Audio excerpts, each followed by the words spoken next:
Do you also sometimes feel that the weight of the whole world is just solely on your shoulders? For him, it was the relentless pressure of deadlines, the endless cycle of work that blurred into sleepless nights. The fluorescent hum of the office, the tap-tap-tap of the keyboard, a constant reminder of the expectations, the demands that seemed to suffocate him. Each morning was a testament to another night sacrificed.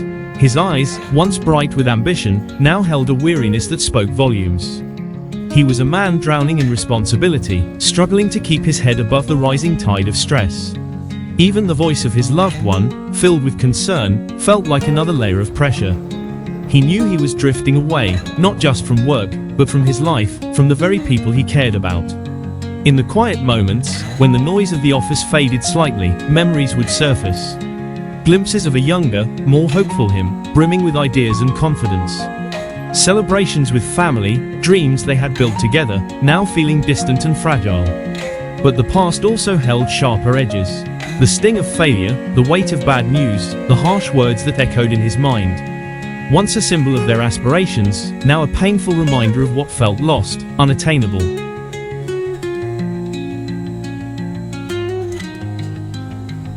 The pressure wasn't just external, it was the internal battle with his own perceived shortcomings. Then, there was the bike, an old friend, a powerful machine that had once represented freedom and escape. Covered in dust,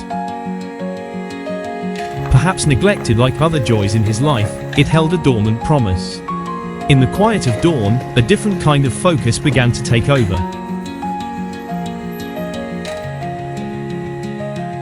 It was a connection to something tangible, something he understood, something that didn't demand reports or meetings.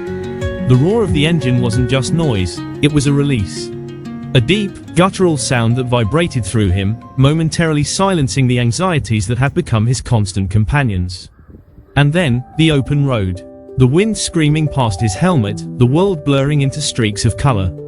Here, in this moment, speed became a strange kind of solace. The deadlines, the debt, the crushing weight of expectations, they all seemed to fade into the background, drowned out by the powerful hum of the engine. For a while, there was just the ride. Just the feeling of movement, the lean into the turns, the sense of being completely present in that single moment. It wasn't about escaping life, it was about finding a space where life's noise couldn't reach him with fellow riders. A silent nod of understanding offered a small sense of connection, a reminder that he wasn't entirely alone in his need for the open road. Out here, the internal noise started to subside. The self-doubt, the fear of failure, began to lose their grip.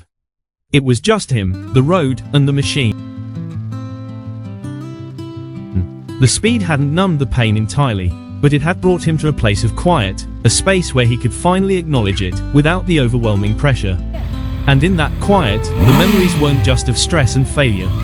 They were also of love, of connection, of the life he had built. Returning home, he was different. The tension had eased, his eyes held a newfound clarity.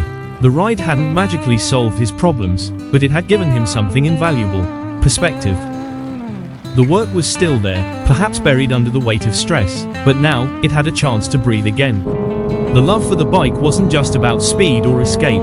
It was about finding a way to process his emotions, to quiet the noise, to reconnect with himself. The road hadn't solved his problems, but it had cleared the path forward. It had reminded him that even when life felt overwhelming, there was always a journey to embark on, a chance for a new beginning.